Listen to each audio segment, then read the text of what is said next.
अंत भला तो सब भला। रोली की शादी उसके माँ बाप एक आलसी लड़के से करा देते हैं। चलो, रोली की शादी हुई और हमने गंगा नहाई। और क्या, बेटियां तो होती ही हैं बोझ। हाँ, पर अब क्या चिंता, उतार तो दिया बोझ तुमने, अब वो लोग समझे।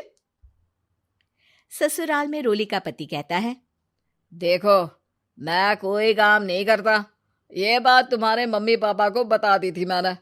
अब जो किराया आता है दुकान का, उसी से घर का गुजारा करना है। कभी भूल से भी कोशिश ना करना किसी चीज की डिमांड की। क्या मम्मी पापा को पता था कि आप कोई काम नहीं करते? और क्या, बड़ा अच्छे से पता था। उन लोगों को तो तुम बोझ लगती थी, बोल रहे थे कि बस शादी कर लो और कोई मतलब नहीं है। रोली को यह सुनकर बहुत गुस्सा आता है, लेकिन करती भी तो क्या, क्योंकि वो जानती थी कि उसके माता पिता ऐसे ही हैं। जैसे तैसे रोली दिन काट रही थी। रोली को एक प्यारी सी बेटी होती है। धीरे धीरे वो बड़ी होती है और उसके साथ उसकी जरूरतें भी बढ़ती जाती हैं। सुनिए जी, अब तो सिमी बड़ी हो रही है, उसका स्कूल में दाखिला कराना है। मैंने अब तक तो जैसे तैसे समय काट लिया, लेकिन मैं बच्ची की परवरिश में कोई कमी नहीं रखूंगी। अरे क्या है यार, अब तो लगता है कोई ना कोई काम ढूंढना ही पड़ेगा। अब पति रोज काम की तलाश में जाता और बिना किसी काम के वापस आ जाता। रोली समझ जाती है कि पति के अंदर अब काम करने की क्षमता नहीं है। वो बेटी को उच्च शिक्षा देने के लिए कुछ करना चाहती थी, लेकिन करती तो क्या करती। एक दिन रोली की सहेली कहती है, रोली, मेरी कोई औलाद नहीं है। अगर तू मेरी औलाद को जन्म दे तो मैं तुझे तेरे मुंह मांगे पैसे दूंगी। अरे, तेरी औलाद को मैं कैसे जन्म दे सकती हूँ? सरोगेसी से। बच्चा मेरा और वैभव का ही होगा, लेकिन कोख तेरी होगी। ये संभव है रोली। रोली कुछ सोचकर कहती है, मुझे मंजूर है, लेकिन मैं इसका 2 लाख रुपया लूंगी। अरे कोई बात नहीं, मुझे मंजूर है। रोली खुश हो जाती है कि एक बच्चा पैदा करने का उसे 2 लाख रुपया मिलेगा। वो घर आकर पति को बताती है, वो भी खुश हो जाता है।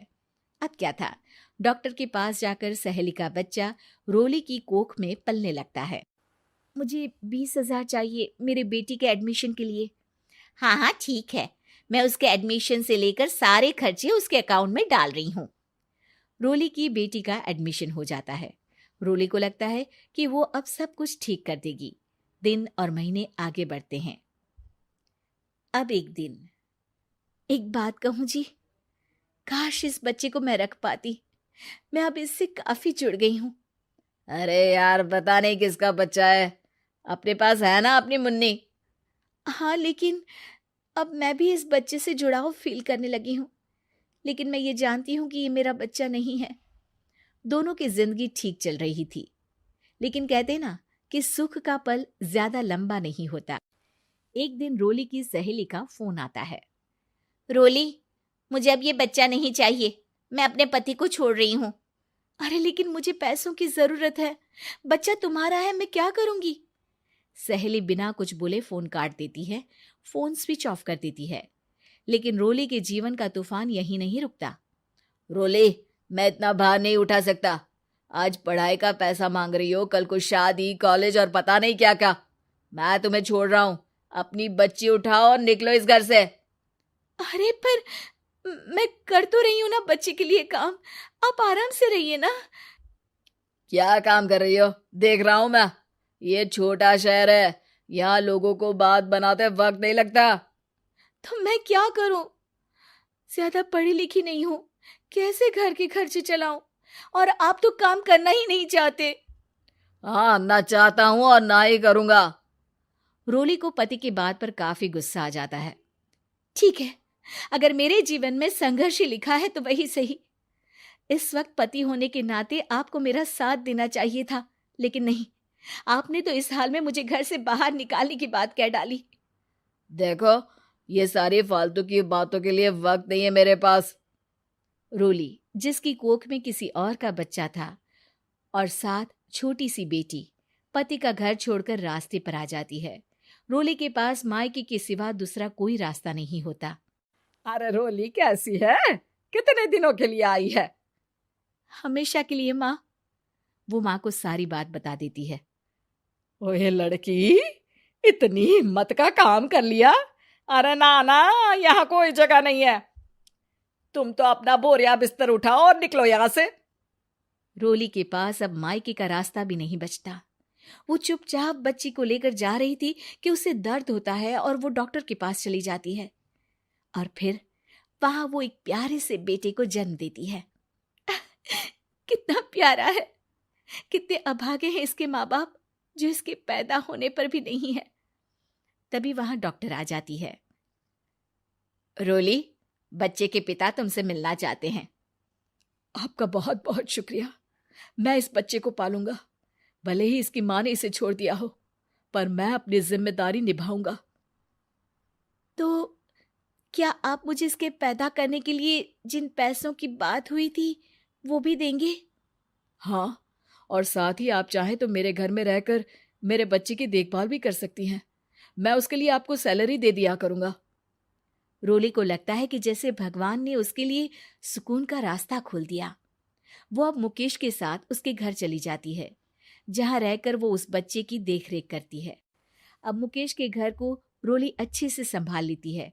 उसके लिए खाना बनाने से लेकर बच्चों की देखभाल और घर की देखरेख। धीरे धीरे मुकेश को रोली से प्यार हो जाता है। रोली, तुम्हारी बेटी और मेरा बेटा बिल्कुल भाई बहन की तरह साथ रहते हैं। हाँ, आखिर है तो एक ही कोख के बच्चे, अटैचमेंट तो होगा ही ना। रोली, तुमने घर और मुझे दोनों को संभाल लिया।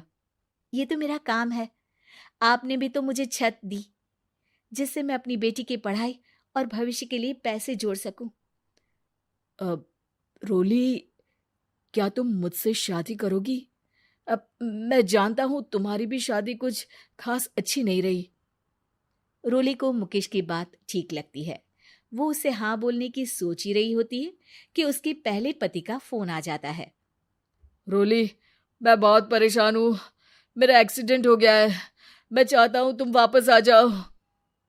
रोली को पुराने पति की चिंता होने लगती है। वो सोचती है कि वो क्या कर रही थी। हाँ हाँ ठीक है, मैं आ रही हूँ।